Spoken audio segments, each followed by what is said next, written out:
Everybody, I got the ringneck parrot done, the Indian ringneck parrot. Here he is. Think he looks pretty decent. Figured the camera could focus. There we go.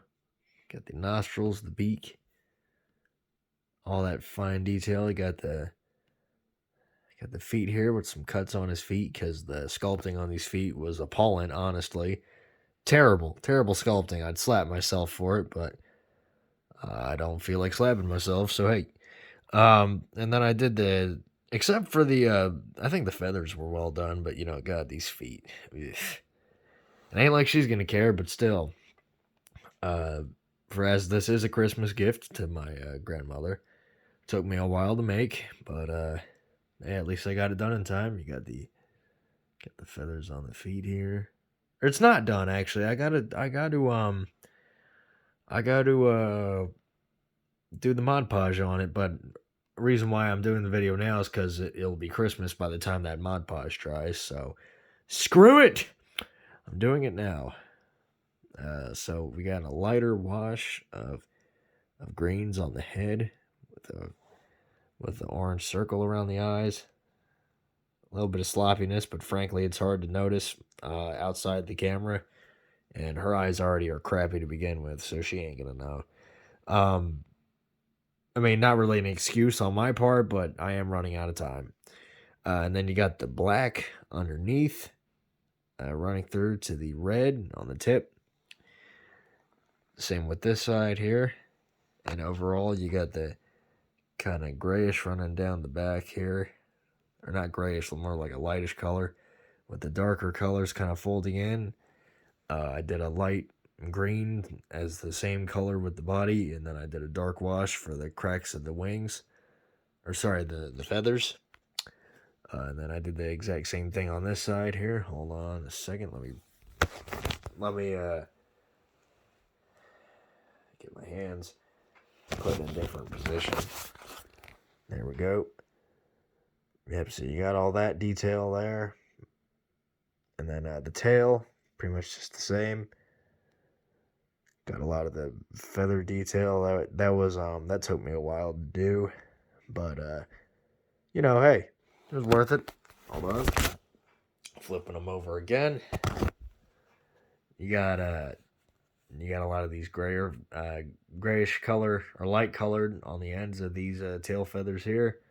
Same with this side, and you got a little bit of the lighter color on the inside to help reflect with this very bright orange kind of wash over the front. Then again, like I said, you got these gnarly ass feet with some cuts on there because hey, he's a fighting bird, I mean, hey, gets into some scraps in his spare time, I suppose. And the beak is just kind of a generic beak. I made everything on this dude pretty much. I mean, on the inside, of course, there's like the inside of these little feather bits here are toothpicks that I built off of, and then on the very inside, I think it was metal. Like I got some metal scraps and threw them in for the main. Wait, no. Not the main majority of the wing. No, I think the main majority of the wing was made out of toothpicks too. Yeah. And then the body here was a eagle. Was a very cheap eagle. And then I took the feet and I completely made the feet. The tail here was the most interesting part because see, it got a metal wire, or not a metal wire. It got a chunk of metal holding from here to there. So see, it's a little flexible, and there's actually a little rip right there. But I painted in the rip, and it ain't like the tail's going to rip out, because like I said, it's well in there. Unless you purposefully try to rip it out, it ain't going to go nowhere.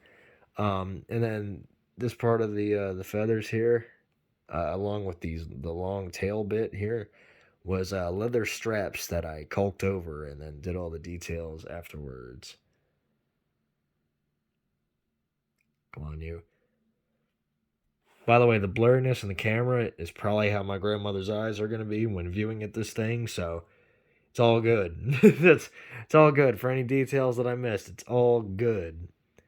Then I got a little bit of yellow on this part of the wing. I'll probably cover that up. Um, and then yeah, the parrot's done. No lore to it. It's just a parrot. Although kind of a monstrous kaijuified parrot, but hey, maybe in the future. Maybe in the future I'll make some sort of kaiju parrot. I mean, this would be cool as hell, especially like in a King Kong movie. If they ever give King Kong a long-lasting series that isn't just a remake of the first film, uh, yeah, this would be a cool idea for it. Is like him fighting a giant parrot kaiju. Yeah. Damn it, man. That and Gamera. He needs to come back too. I mean, I know they got that Netflix show coming out for Gamera, but I'm saying like actual movies. For the love of God, don't let what's his face direct them. The same guy who directed Godzilla vs Kong. Keep his ass away. Hell, have Joe DeVito do it. He knows what he's doing when it comes to King Kong. And then I don't know who the hell owns Gamera anymore. I think Daiei still owns him. Either way. But yeah, here's Parrot. I gotta get him all glossed up and all that fancy schmancy bullshittery. But once I do that, yeah, he'll be done, and this thing will be rid, or I'll be rid of this beast. And on that note, I leave you with this. You're an annoying one, Mr. Parrot. You really are a bore. Even though you're the color of grass, you're a momentous pain in my ass, Mr. Parrot. If I had to choose between the two of you, I would choose my cigarette-smelling grandmother. Glad to be rid of this fool. Anyway, have a Merry Christmas, everybody. Take it easy.